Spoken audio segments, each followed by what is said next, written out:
Manusia ini berubah disebabkan tiga. Manusia ini berubah disebabkan tiga.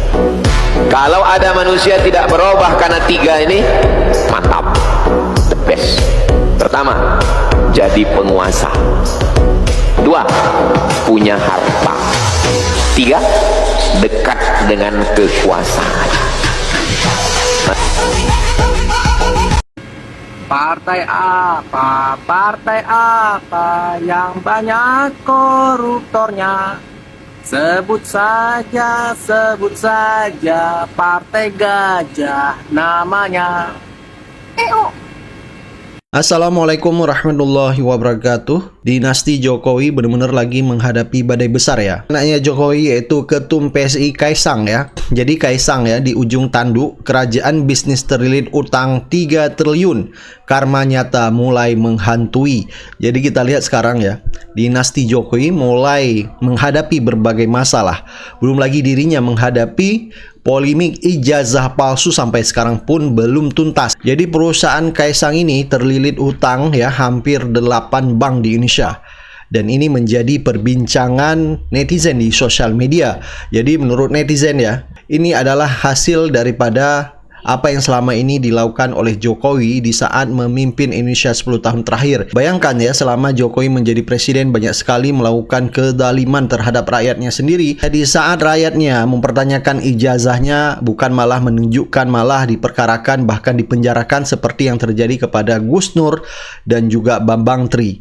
Belum lagi kasus KM50. Belum lagi ya meninggalnya hampir 500 lebih petugas KPPS yang waktu itu dipermasalahkan tidak diusut ya. Belum lagi masyarakat Indonesia yang selalu dibohongi oleh Jokowi. Nah, menurut netizen di sosial media, Jokowi begitu sayang sama keluarganya.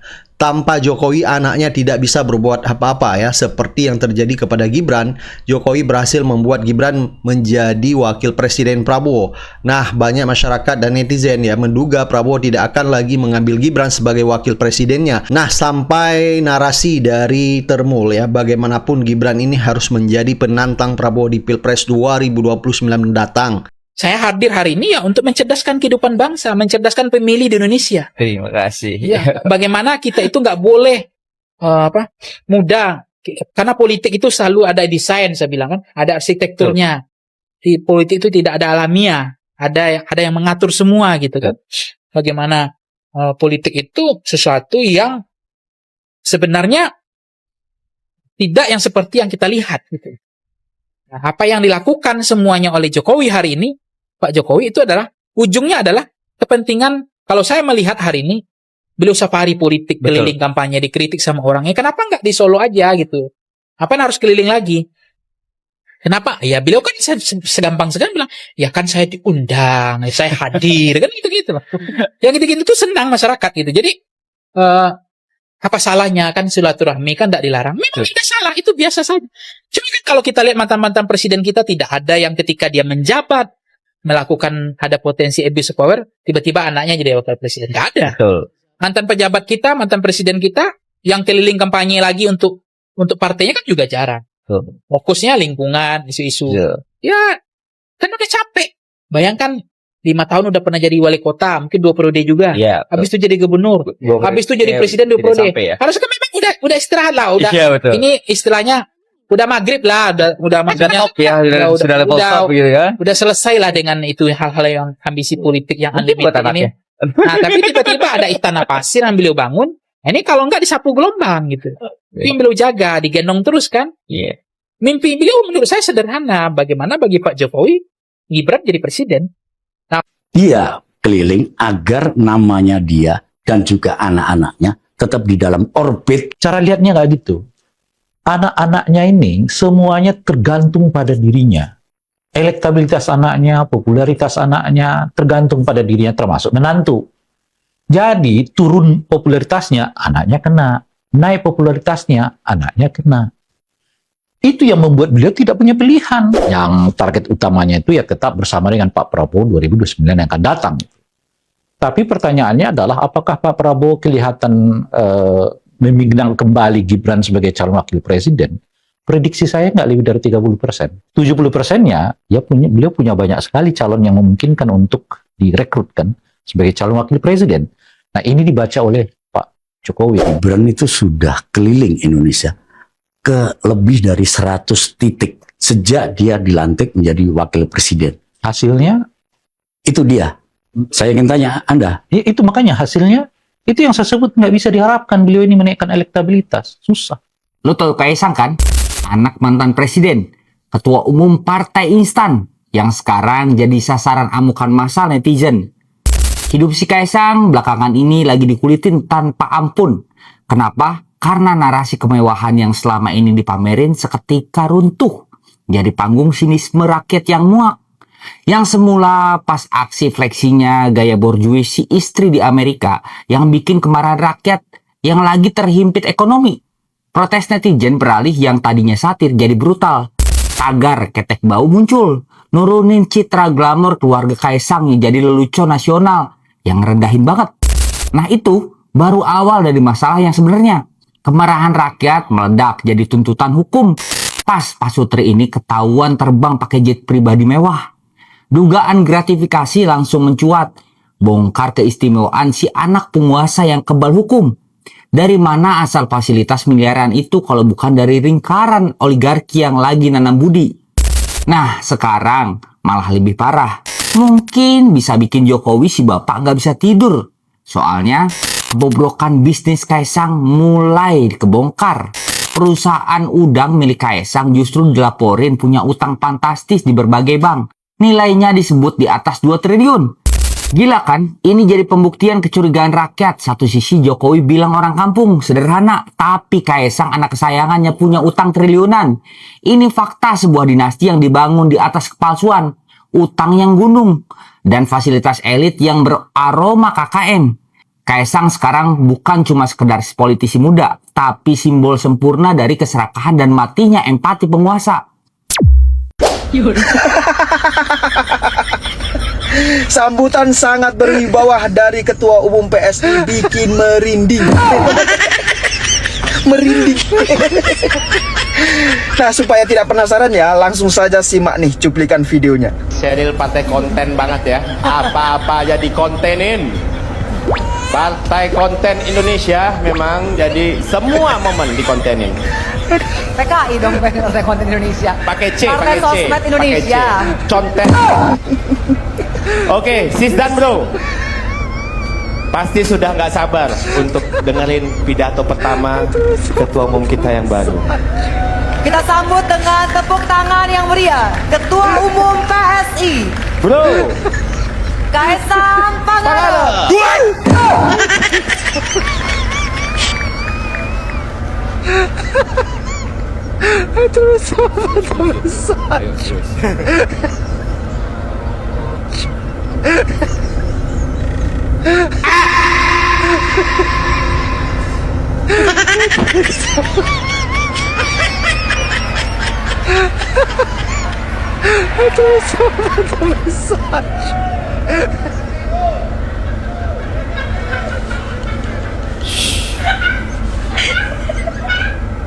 Assalamualaikum warahmatullahi wabarakatuh.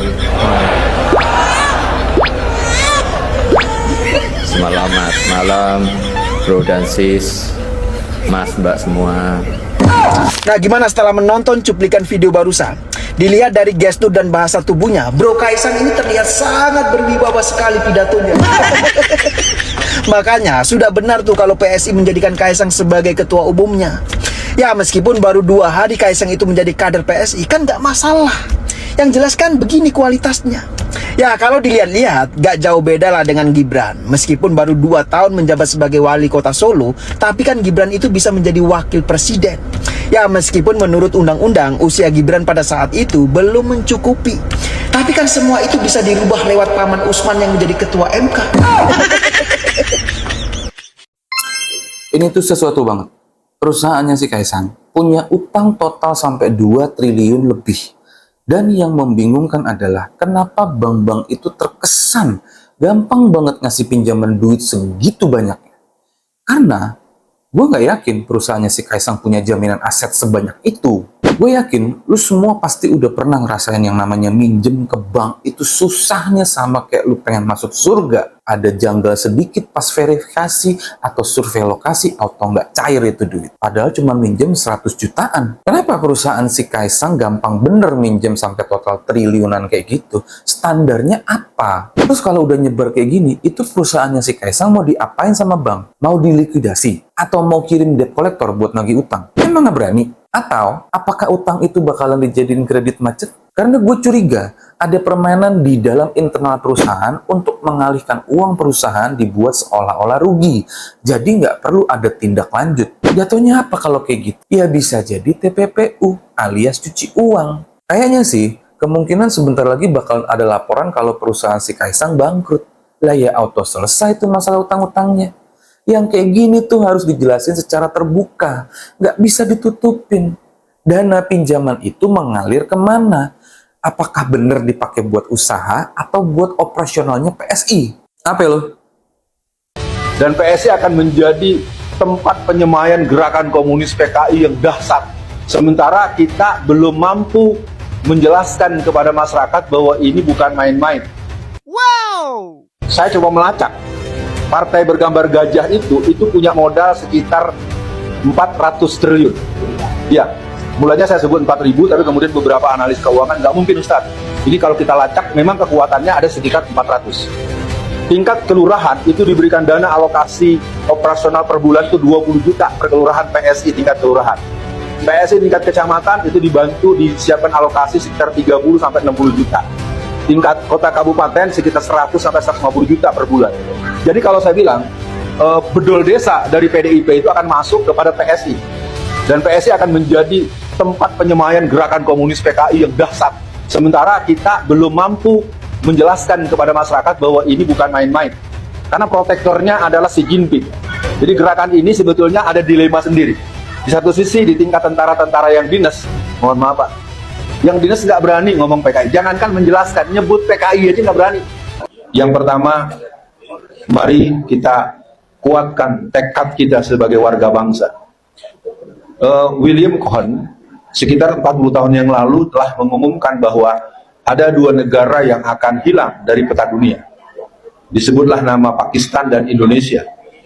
Sayangnya situasi itu tidak terbaca bahwa sesungguhnya hari ini Indonesia disebut dengan low citizen. Negara yang sudah hancur sebetulnya. Yang kedua, saya mengajak semua yang hadir, mari kita pikirkan bahwa gerakan kita ini gerakan bola salju, gerakan snowballing. Kalau ini bisa kita lakukan sebagai bentuk refleksi, ketika G30 SPKI hampir saja berhasil, maka kemudian turun satuan-satuan aksi yang luas. Saya mengingatkan pada bapak-bapak dan ibu-ibu, dulu kakak-kakak kita, senior kita, saya pikir kalau sedang berlangsung nggak usah cipika-cipiki dulu, duduk dulu dengerin. Karena ini kita akan mengarahkan bagaimana perjuangan kita. Dulu untuk membakar kantor PKI, itu mereka rapat 11 hari 11 malam. Kita datang tempatnya enak, adem, bisa pesan ini, pesan ini, pesan ini, pesan ini. Rasanya kita harus mencurigai garis yang kita ambil.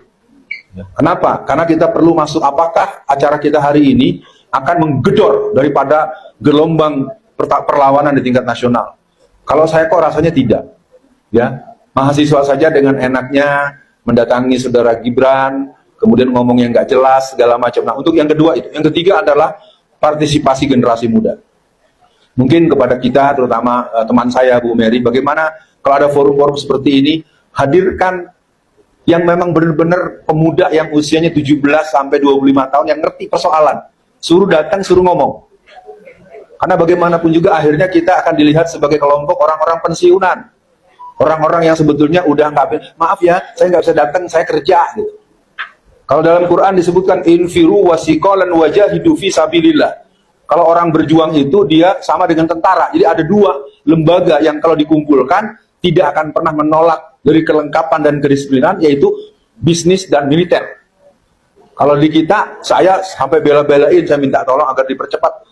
Jam 4 undangannya, dimulainya jam 5, ternyata akhirnya jam 6, dan waktu azan saya masih ngomong, malu saya sama Allah. Yang keempat adalah operasi trimulti, multimedia, multimetode, multistrategi. Rasanya mungkin ada pembicaraan-pembicaraan kecil tentang bagaimana pengalaman saya mengalami proses hukum. Saya mohon maaf ini agak tajam nih. Waktu itu pengacaranya ada 112 orang. Tapi menjelang saya divonis, kadang-kadang nggak ada sama sekali. Kalau saya omongin, dibilangnya saya nggak bersyukur. Nah, ini juga persoalan. Sejauh mana bahwa kita mempunyai pemahaman bahwa Pak Roy Suryo dan Bu Tifa ini sedang mengalami satu situasi tertentu. Jadi menurut saya, untuk beliau ini mesti ada orang yang betul-betul mendengar langsung, merekam langsung, punya catatan sebetulnya apa yang sedang dilakukan. Kalau saya menangkap, ini kan lucu nih, sen kanan belok kiri. Kita sedang mempersoalkan ijazah palsu. Tapi kan yang sedang diproses ini adalah pencemaran nama baik. Nah, saya tidak ingin mengajari forum, cuma bagaimana kita harus mempertegas bahwa Jokowi itu tidak ada lagi alasan kecuali dia harus ditangkap dan dia harus dihukum mati. Dan saya sering bilang, dia harus dihukum 17.000 tahun penjara. Konsiderannya tidak dalam bentuk marah. Tidak dalam bentuk emosional, karena dialah yang merusak meritokrasi, yang merusak moral bangsa dengan Kepres yang mengeluarkan pembagian kondom. Dialah yang melakukan pelarangan, bahkan memerintahkan kepada Pak Gatot Nurmantio untuk membakar seluruh dokumen PKI A, B, C di seluruh Indonesia. Jadi kebangkitan PKI dengan lewat Jokowi ini bukan iseng-iseng, serius. Nah, cuma persoalannya menyebut kata-kata PKI berulang-ulang itu mengalami kalis. Apalagi di kalangan anak muda, PKI lagi, ini apaan sih, emangnya ada? Padahal saya sudah bisik tadi pada Pak Ustadz Bahaudin. Mungkin buat bapak-bapak tentara, baik Angkatan Darat atau Udara, sekarang ini ada yang namanya LKI. Liga Komunis Indonesia ini adalah komunis golongan F, G, dan H. Ini saya bicaranya sangat sensitif, tapi saya berharap kita kembali untuk menjaga stamina kita, untuk menjaga persidangan. Kalau saya ingin mengatakan, kalau persidangan ini kita bisa kawal dengan baik, dan apapun alasannya Jokowi harus dihadirkan di pengadilan, disitulah saatnya kita akan bisa mendengar betapa memang sebetulnya dia sedang ketakutan hari ini. Saya membatasi diri. Yang terakhir, mari kita mempersiapkan kemungkinan untuk tahun 2029-2031. Saya coba melacak, partai bergambar gajah itu punya modal sekitar 400 triliun. Ya, mulanya saya sebut 4.000, tapi kemudian beberapa analis keuangan, nggak mungkin Ustadz. Ini kalau kita lacak, memang kekuatannya ada sekitar 400. Tingkat kelurahan itu diberikan dana alokasi operasional per bulan itu 20 juta per kelurahan PSI tingkat kelurahan. PSI tingkat kecamatan itu dibantu disiapkan alokasi sekitar 30 sampai 60 juta. Tingkat kota kabupaten sekitar 100 sampai 150 juta per bulan. Jadi kalau saya bilang, bedol desa dari PDIP itu akan masuk kepada PSI. Dan PSI akan menjadi tempat penyemayan gerakan komunis PKI yang dahsyat. Sementara Menyemangati kalau gitu Mas Pangi, sebenarnya kalau Anda melihat ini memang untuk sebatas Mas Gibran aja, ya atau ada motif lain juga, apa yang sebenarnya sedang dilakukan oleh Pak Jokowi? Efektif nggak ini sebenarnya? Iya, memang gini Mbak Cindy, dulu orang mengatakan Pak Jokowi akan menjadi lamdak ya, tidak lagi berkuasa, akan jadi bebek lumpuh. Tapi ternyata tidak, dia menjadi magnet yang begitu kuat. Betapa hari ini semua menteri-menteri, pejabat-pejabat orang penting di Republik ini yang masuk kabinet Prabowo itu harus melapor ke kediaman Pak. Ya walaupun itu dikatakan itu silaturahmi biasa, tapi kan mereka begitu luar biasanya pengaruh Pak Jokowi ini. Itu yang betul-betul dipahami oleh PSI bahwa Jokowi efek ini akan bisa menyelamatkan PSI. Agenda Pak Jokowi itu hanya dua, Mbak. Bagaimana istana invasi yang dibangun yaitu Gibran itu bisa dipastikan menjadi presiden. Yang kedua adalah bagaimana PSI lolos ambang batas parlemen, dan itu diamini sebelumnya dari pernyataan tadi. Dan itu nggak bisa, itu kekuasaan, Mbak. Kekuasaan itu hanya dua, ditakuti atau dicintai.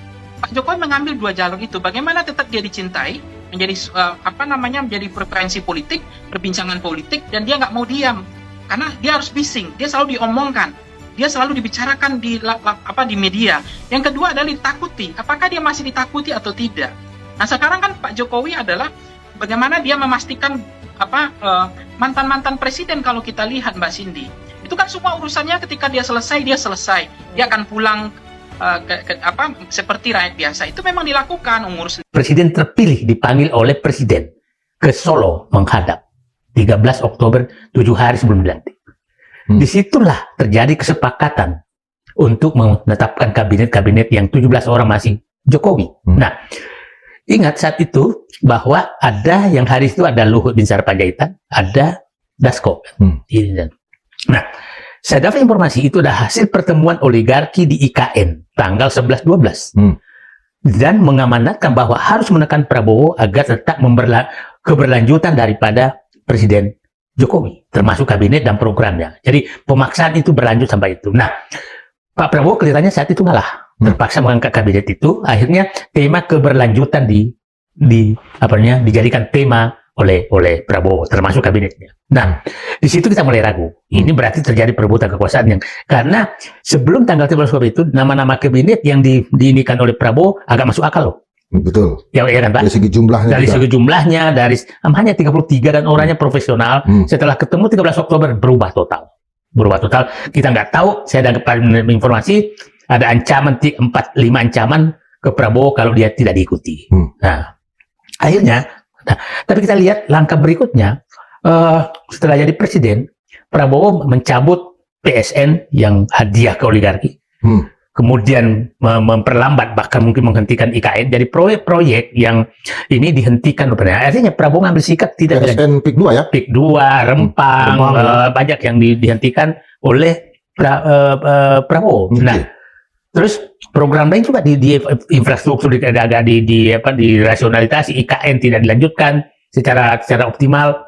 Nah, tapi kita selalu menyatakan ini masih kurang gitu kan. Nah, akhirnya sekarang menurut saya sekarang ini puncaknya sudah terjadi puncak to kill or to be kill, karena kita harus ingat bocoran dari Dr. Koni bahwa memang Jokowi hanya ingin memberikan kesempatan Prabowo 2 tahun. Nah, ini mendekati 2 tahun. Mendekati 2 tahun. Nah, jadi sudah sampai ke titik to kill or to be kill antara Prabowo dengan Jokowi. Jokowi itu jangan dipanggil Jokowi sebagai individu loh. Ini oligarki di baliknya. Oligarki dan pelaku pelanggaran hukum, koruptor, judi online apa segala ada di balik itu semua gitu. Nah, ini yang dihadapi diinikan oleh Prabowo. Jadi saya pikir ini memang Prabowo sudah, tapi beginilah. Jangan kita ajari Prabowo bagaimana melawan Jokowi. Karena dia sudah berkali-kali dikhianati. Jadi dia tahu persis caranya mensiasati Jokowi. Kan berkali-kali mulai didorong jadi gubernur, bagaimana dikhianati, udah berkali-kali gitu. Jadi orang ini permainannya udah saling tahu lah dua-duanya. Ya, jadi kita mulai dari Gibran dulu deh ya. Karena ini kan ada 2 lah. Kalau menantunya mungkin ketiga lah ya. Yang pertama tentu kenapa beliau harus menjaga Gibran kan? Saya kira ada 2 target di situ. Target jangka pendek, target jangka panjang. Jangka panjangnya ya tentu memastikan Gibran terus berada di level tingkat nasional ini. Yang target utamanya itu ya tetap bersama dengan Pak Prabowo 2029 yang akan datang. Tapi pertanyaannya adalah apakah Pak Prabowo kelihatan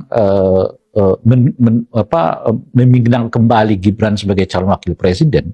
Prediksi saya nggak lebih dari 30%. Jadi hanya 30% kelihatan Pak Prabowo berminat kembali untuk menarik Gibran sebagai calon wakil presiden. 70%-nya beliau punya banyak sekali calon yang memungkinkan untuk direkrutkan sebagai calon wakil presiden. Nah, ini dibaca oleh Pak Jokowi itu. Nah, oleh karena itu harus dimunculkan skenario kedua. Bila mana Gibran ternyata tidak digandeng oleh Pak Prabowo. Artinya Gibran harus naik sendiri. Nah, bisa sebagai calon presiden yang bergandengan dengan yang lain atau calon wakil presiden dari tokoh yang lain. Itu nanti komposisinya akan kelihatan nanti menjelang pilpres lah gitu ya. Tapi apapun, mau tetap bersama dengan Pak Prabowo dan atau tidak dengan Pak Prabowo dan bergandengan yang lain, cuman satu syaratnya, elektabilitas Gibran itu harus terpelihara. Kan cuma itu tuh. Nah, oleh karena itulah sekarang beliau dan elektabilitas Gibran itu terpelihara seturut dengan popularitas dan elektabilitas beliau. Nah, inilah yang dilakukan. Ini yang jangka panjang. Bukan sekadar jalan-jalan. Ini taktik Jokowi hadapi proses hukum. Teori komunikasi politik itu terdapat konsep yang disebut offensive defense. Artinya memang seorang aktor politik tidak hanya bertahan ketika menghadapi kritik. Tetapi justru dia akan terus meningkatkan aktivitas politik. Bodoh amat gitu kan. Nah, seperti itu ada teorinya tuh dalam komunikasi politik. Yaitu artinya krisis itu tanggung jawab Prabowo, bukan tanggung jawab saya lagi. Nggak salah dong saya kemudian melakukan aktivitas politik. Beban saya udah selesai. Nah, karena itu tujuannya bisa untuk berusaha tetap mencari dukungan massa. Ini kan mencari dukungan massa. Jadi safari politik yang dilakukan Jokowi itu dalam rangka mencari dukungan ya? Iya, dukungan massa, kemudian mengendalikan narasi media. Oke. Dari isu ijazah menjadi safari politik.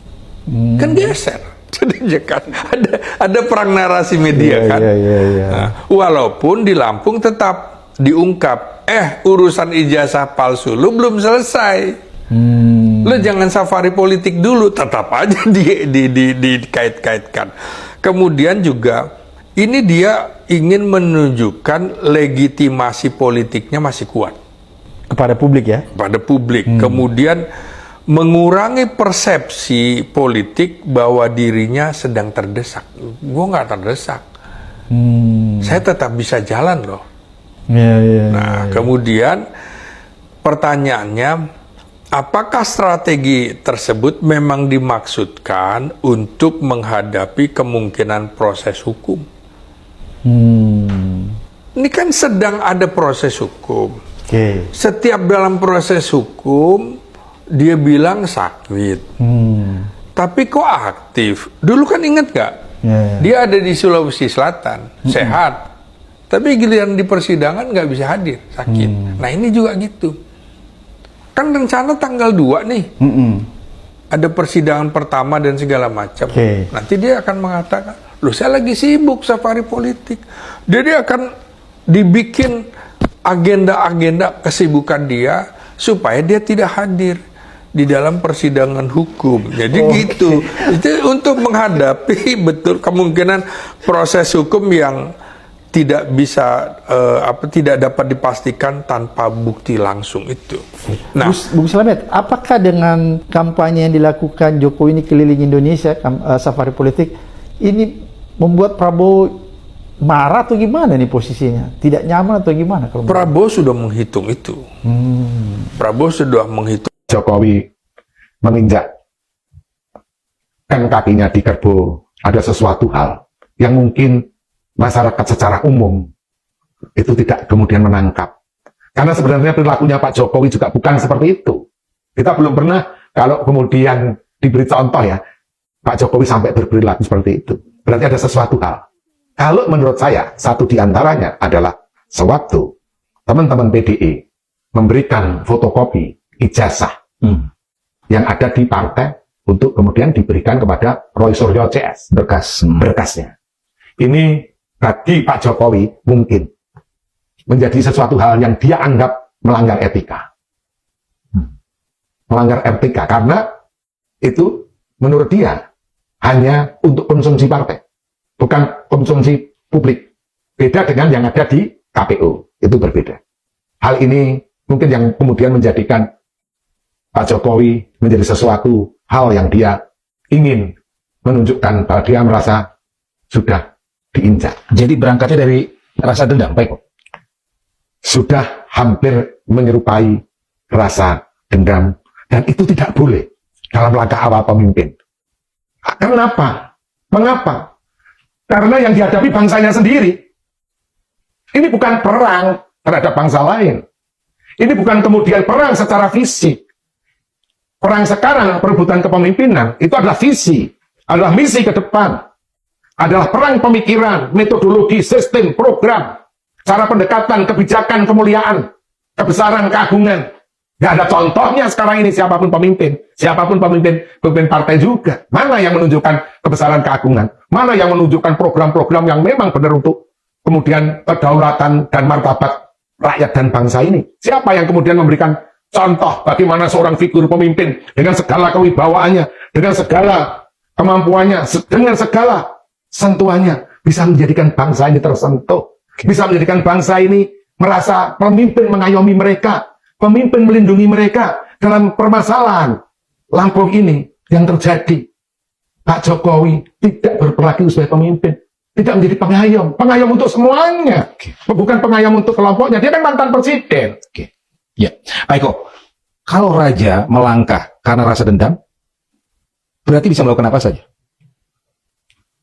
Jadi kita membedakan raja sebagai penerus dan raja sebagai orang yang pertama. Kalau kemudian dikatakan atau disepakati bahwa presiden itu adalah raja, maka Jokowi ini raja yang kemudian pertama. Dia ingin meneruskan kepada putra-putrinya, pewarisnya. Sewaktu dia mau meneruskan supaya mendapatkan dukungan terus untuk bisa menjadi raja pengganti, jelas dia harus penuh kebijakan, jelas dia harus penuh kemuliaan, jelas dia harus berbesar hati, kadang malah ngalah. Ini yang terjadi berbeda. Dia ingin anaknya terus kemudian maju menjadi pengganti, tetapi dia menghajar terus siapapun yang dianggap lawan politiknya, yang menghalangi. Padahal dia hutang budi apapun itu. Saya pernah menjelaskan kepada Pak Jokowi waktu dia ingin menjadi presiden tentang dua hal, yaitu etika politik dan etika spiritual.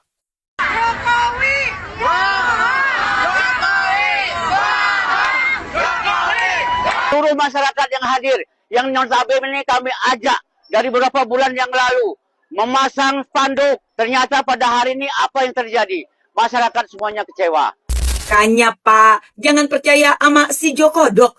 Udah tahu dia itu raja ngibul. Atau mungkin si Jokodok tuh bakal datang karena dianggap acara yang kalian bikin gak punya pengaruh dan gak menguntungkan buat dia. Beda tuh kalau yang sebelah kan jelas ngasih gelar yang menguntungkan dong buat pencitraannya dia.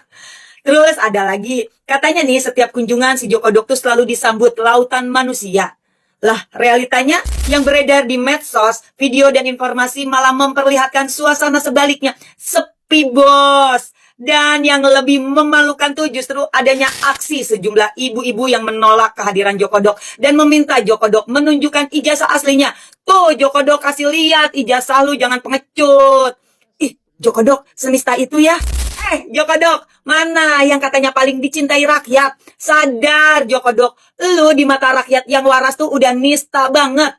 Gua jadi curiga dan menduga, jangan-jangan selama ini masa yang selalu kelihatan rame di setiap kegiatannya Jokodok, termasuk yang sering datang ke rumahnya itu emang masa bayaran. Ya, kenapa gue berani ngomong begitu?